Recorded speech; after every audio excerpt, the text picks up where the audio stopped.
Social media ద్వారా అసభ్యకరమైన కులం, మతం, రాజకీయం లేదా వ్యక్తిగత విషయాలను ప్రేరేపించే విధమైన పోస్టులు, కామెంట్లు లేదా ఫార్వర్డ్ చేసిన వారిపైన చట్టపరమైన కఠిన చర్యలు తీసుకుంటామని దర్శి సీఐ రామారావు హెచ్చరించారు.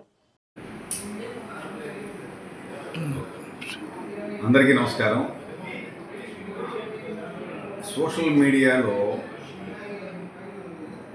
అది బ్రౌజ్ చేసేటప్పుడు చాలా జాగ్రత్తలు తీసుకోవాల్సిన పరిస్థితులు ఉన్నాయి. ఎందుకంటే ఈ రోజుల్లో రకరకాల సోషల్ మీడియా ప్లాట్ఫామ్స్లో చాలామంది ప్రతి ఒక్కరూ కూడా దాన్ని బ్రౌజ్ చేసుకోవటము, వాటిల్లో షేర్లు చేయటము, లైక్లు చేయటము, విపరీతమైనటువంటి ఒక విపత్కర ధోరణులకి అందరూ కూడా ఇదవుతూ ఉన్నారు. ముఖ్యంగా ఒక ఉదాహరణ చెప్పాలంటే, రెచ్చగొట్టే వ్యాఖ్యలు చేస్తే ఒక అతను ఒక అపోనెంట్ గ్రూప్ గురించో లేదా ఒక మతం గురించో ఒక కులం గురించో ఒక రాజకీయ పార్టీ గురించో అసభ్యకరమైనటువంటి వ్యాఖ్యలు చేయటము, వాటి కింద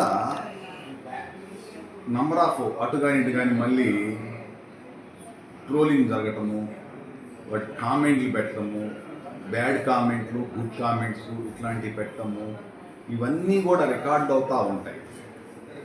ఎవరైనా సరే, ముఖ్యంగా యువత ఈ సోషల్ మీడియా ప్లాట్ఫామ్స్లో చాలా అప్రమత్తంగా ఉండాలి.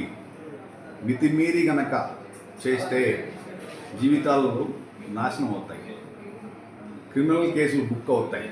ఎందుకంటే ఎవడో ఒక వెధవ సోషల్ మీడియాలో అసభ్యకరమైనటువంటి అవతల వ్యక్తులు ఇబ్బంది పడేటటువంటి వ్యాఖ్యలు చేస్తూ ఒక పోస్ట్ పెడతారు. ఆ పోస్ట్ పెట్టినప్పుడు మిగతా వాళ్ళు దాన్ని ఎంకరేజ్ చేయటము, దాన్ని డిస్కరేజ్ చేయటము, రకరకాలుగా కూడా పెడతా ఉంటారు.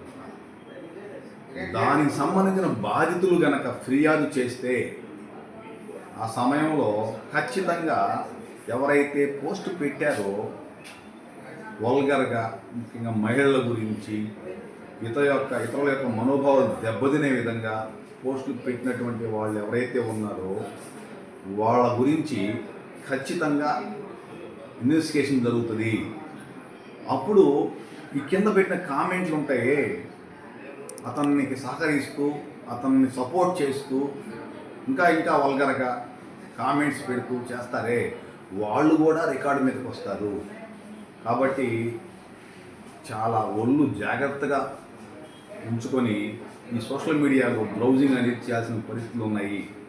మా యొక్క హెచ్చరిక ఏమనగా, సమాజంలో శాంతి భద్రతలకు అలజడులు సృష్టిస్తూ విఘాతం కల్పిస్తూ కొంతమంది కావాలని ఆర్గనైజ్డ్గా కూడా చేస్తున్నట్లుగా ఈ మధ్యకాలంలో మనం చూస్తూనే ఉన్నాం. అటువంటి సిస్టమ్ని బ్రేక్ చేసేదానికి పోలీస్ నిఘా ఎప్పటికీ ఉంటుంది.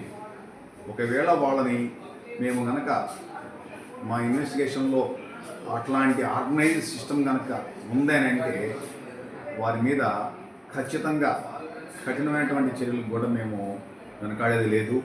కాబట్టి అందరినీ కూడా కోరేది ఏంటంటే, మన దర్శి చుట్టుపక్కల మండలాల ప్రాంత వాసులు అందరినీ కూడా కోరేది ఏంటంటే కంట్రోల్లో ఉండాలి.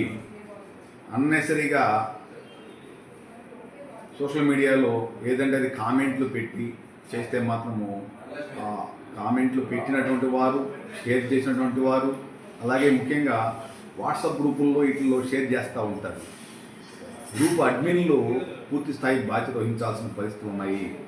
దయచేసి గమనించండి. Thank you.